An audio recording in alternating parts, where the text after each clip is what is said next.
হাতগুলো জড়িয়ে ধরে বলছি, ও সোনা মানিকের দল, তোমরা যে চুলটা রাখছো এটা ইহুদিদের নকল চুল। আর ইসলামের প্রথম শত্রু হলো ইহুদি, যে ইহুদিরা লাখ লাখ মুসলমানদেরকে মেরে দিচ্ছে। সেই ইহুদি বিশ্ব নবীর চিরশত্রু ইহুদি, ইসলামের চিরশত্রু ইহুদি। আর মুসলমান নবী মুহাম্মদের উম্মত ইহুদিদের মতো চুল রেখে চারিদিকটা নাড়া করে মাথার মাঝে রাখছে। একটিবার ভেবে বলো, নবী মুহাম্মদের কলিজায় কতটা লাগবে? এই যারা আমার চুল হবে নবী মুহাম্মদের মতো, আমার পোশাক হবে নবী মুহাম্মদের মতো, পেশাব পায়খানা, খাওয়া দাওয়া, উঠা বসা, চলাফেরা সবগুলো নবী মুহাম্মদের মতো হবে। বন্ধুরে, যদি কেউ নবী মুহাম্মদকে নীতিবাচক বলে মেনে নিতে পারে, তাকে আর বলতে হবে না, আল্লাহ তার মুখ দিয়ে বের করে নেবেন, আমার আদর্শ হচ্ছে নবী মুহাম্মদুর রাসূলুল্লাহ সাল্লাল্লাহু আলাইহি ওয়াসাল্লাম। একটা আয়াত আছে কোরআনে সূরা জুমারের ভিতরে, ও উজিয়াল কিতাব ওয়াজিয়া বিন নবিয়িন ওয়াশ শুহাদা ওয়া কুদিয়া বাইনাহুম বিল হাক্কি ওয়া হুম লা ইউজলামুন। আল্লাহ কিয়ামতের মাঠে বলবে, হে হাসরবাসী, তোমরা তোমাদের নবীকে সঙ্গে করে নিয়ে এসো, আমল করেছো কিনা তার সঙ্গে করে নিয়ে এসো, এবং তোমরা সাক্ষীর সাথে করে নিয়ে এসো।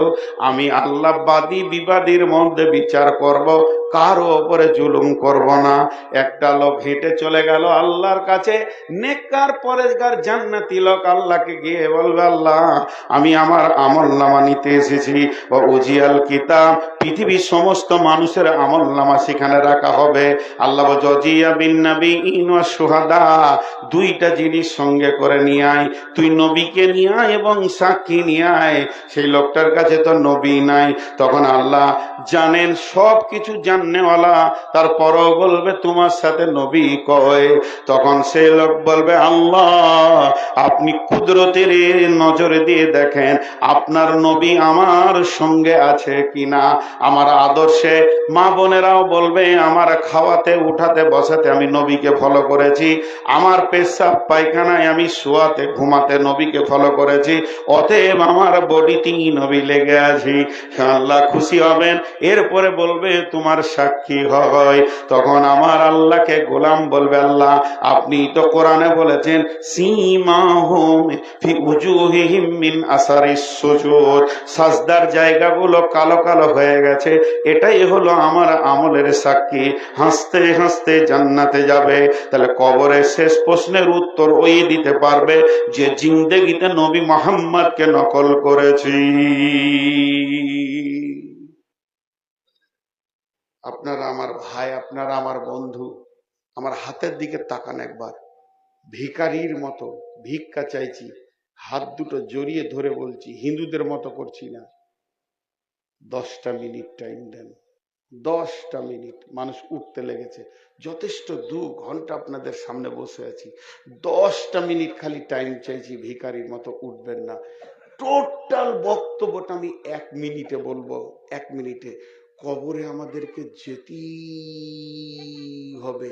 যে যত বড় শিক্ষিত হোক, মূর্খ হোক, জ্ঞানী হোক, অজ্ঞানী হোক, শ্রমজীবী, বুদ্ধিজীবী, নারী, পুরুষ, শিশু, বৃদ্ধ, বিদ্যা, যাওয়ার ব্যাপারে কোনো বয়স হিসাব নাই।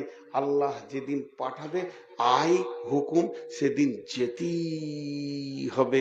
আর সেই কবরে আমাকে বাঁচার রাস্তা একটাই, যদি আমার ভিতরে আল্লাহর উপরে বিশ্বাস এবং রসুলের আদর্শ আর দিন ইসলামের যদি চলাফেরা হয়, তো সে আসান, সে পেরিয়ে যাবে। এটাই আজকে আমার বক্তব্য শেষ, বক্তব্য সারাংশ শেষ। প্রত্যেকটি বক্তা আপনাদের কাছে টাকা চেয়েছে, আমি প্রথম ভিক্ষা চাইছি 10 মিনিট আপনারা উঠবেন না। এটা প্রথম ভিক্ষা। হাত দুটো ধরে বলছি, যারা আমার ছোট, যারা আমার বড়, তাদেরও হাতগুলো ধরে বলছি, কি মা কি বোন, 10টা মিনিট সময় দেন। কোনো আল্লাহর গোলাম আছেন যে মাদ্রাসা আজকে আপনাদেরকে 2 ঘন্টা সময় দিল, কি কোরআন হাদিসের কথা আমার পেছনেও আমার শিক্ষক ভাজন যিনি মৌলানা ছিলেন, মৌলানা মুমতাজুলের জুতার দাম বেশি, নূর মোহাম্মদের মাথার দাম কম। ওনারা বড় বড় আলেম, আমি বিশ্বাস করি। বিধায় আল্লাহর অস্তে বলছি যে আপনারা কেউ আছেন যে আল্লাহর অস্তে যে 5,000 টাকা দেবেন। মাঝে একটা কথা বলছি, আমি হজ বা উমরাতে লোক নিয়ে যাচ্ছি, ট্রাভেলস খুলেছি, ইনশাল্লাহ এবছর ফরজ হজে বেশ কিছু লোক যাচ্ছে। কেউ যদি যেতে চান তো যাবেন, উমরাতে যেতে চাইলে যাবেন। আর মক্কা মদিনাকে কেন্দ্র করে একটা ছোট্ট 20 টাকার বই লিখেছি, 20 টাকা মাত্র দাম। প্রত্যেকে খুচরো নিয়ে সেই বইটা নিয়ে নেবেন। আছে আপনাদের প্যান্ডেলের আশেপাশেই আছে, যাওয়ার সময় একটা করে বই নেবেন। পৃথিবীতে জমি জায়গা ঘর বাড়ি সব কিছু করেছেন, আপনি এক লাইনও পড়তে জানেন না, একটা বই কিনে টেবিলে দিয়ে চলে যাবেন, আপনার ছেলের ছেলে ওটা পড়ে হয়তো হেদায়েত পেয়ে যাবে। মক্কার কি ফজিলত, মদিনার কি ফজিলত, হজ বা উমরার কি ফজিলত। তো 20 টাকা বেশি নয়, তবে এখন বই নয়, আগে বলেন কে 5,000 টাকা দিবেন। 1,000, 2,000, 3,000, 4,000, 5,000। আর 10 মিনিট টাইম নিয়েছি, আমি 1 মিনিট পার করব না, কিন্তু আপনারা উঠিয়েন না, টাকা না দেন, বসে থাকেন। আল্লাহর গোলাম কেউ আছে? আচ্ছা, আপনাদের ভিতরে চাদর ধরনেওয়ালা কেউ আছে? ভিতরে একবার ঢুকে যান ভাই, আপনাদের কাছে চাদর যাচ্ছে। হ্যাঁ, চাদর যাচ্ছে, খুচরো খাজরা যা আছে চাদর দিয়ে দেন, কিন্তু হাত দুটো ধরে বলছি চলে যান না ভাই।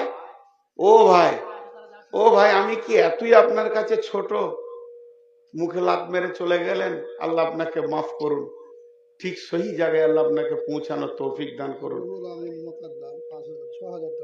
নুহুল আমিন মুকদ্দম 6,000 টাকা দিয়েছেন। দেখেন, হায়, 2 ঘন্টা যার বায়ান শুনলো, তার মুখে লাত মেরে 10টা মিনিট আর সহ্য করলো না, চলে গেল। আল্লাহ তাবারাক ওয়া তাআলা এই লোকগুলোকে কোন পর্যায়ে রাখবে আল্লাহ জানে। একটা মেহমানকে সম্মান করা, রসুলের ঘরে ইহুদি মেহমানও সম্মান পেয়েছে। আমি একটা তো অন্তত কালেমা পড়েছি ভাই, আলেম নয়। একটা চাদর জান না গো ভিতরে, একটা চাদর দেন। আর এতগুলি লোক চাদর নেই। আর এই সামনে একটা ভিড় করবে না, তোমরা বলে দিয়েছি। আল্লাহর গোলাম কেউ আছেন? আল্লাহর গোলাম, যারা বাপ যা চাদর নিয়ে যা তো যা। আল্লাহর গোলাম কেউ আছেন? 1,000, 2,000, 3,000 যিনি টাকা দেবেন তিনি উঠে আসেন, এখানে আসেন। 1,000, 2,000 দেবেন, 500 দেবেন। একজন 300, একজন 100। আর কোন খালা আমার এত শীতে পাখা দিয়েছে?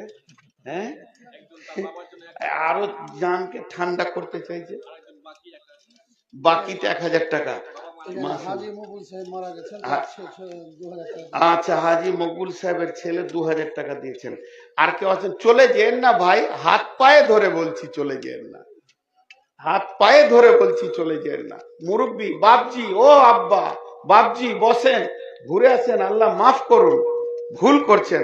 এগুলো যে কত বড় গুনাহ করছেন আপনারা জানেন না। মাশাআল্লাহ। আচ্ছা, টাল বাংরা আলামিন এক বস্তা সিমন্টটা লিখেলেন। আর কেউ আছেন ভাই আমার? চলে যান না বাপ, আল্লাহর গোলাম দেন। আর কেউ আছেন? 200, 500, 1000। জি, বই যারা নেবেন ওই উত্তর ধারে আছে, যিনি টাকা দেবেন উনি উঠে আসেন, এখানে আসেন।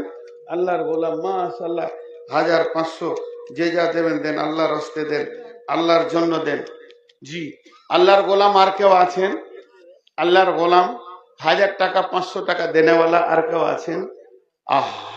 মানুষ মাত্র 4টা মিনিট সহ্য করলো, আর করলো না। আপনারা বসেন, যিনি বসবেন আল্লাহ তার উপরে রাজি হবেন। মেহমানকে কেউ যদি ইজ্জত করেন, আল্লাহ তার ইজ্জত বাড়াবেন, কারণ আল্লাহ নিজে মেহমানকে ভালোবাসেন। আপনারা এশার নামাজ 4 রাকাত পড়েছেন, আমি 2 রাকাত পড়েছি। আল্লাহ মেহমানকে কত ভালোবাসেন।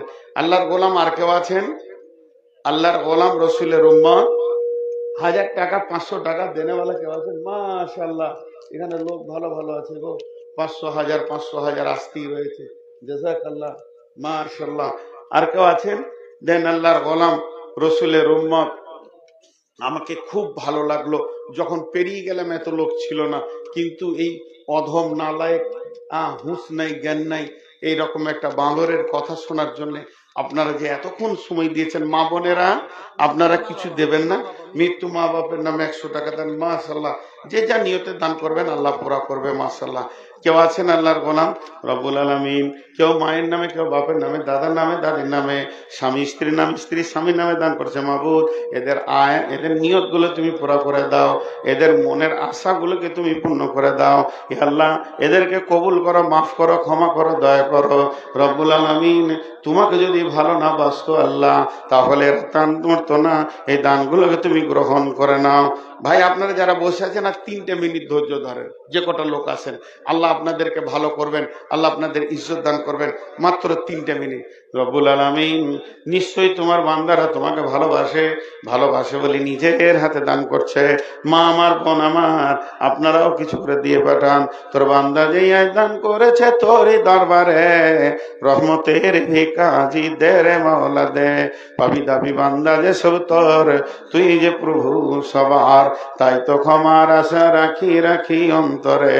তোর বান্দা যে আজ দান করেছে তোরই দরবারে।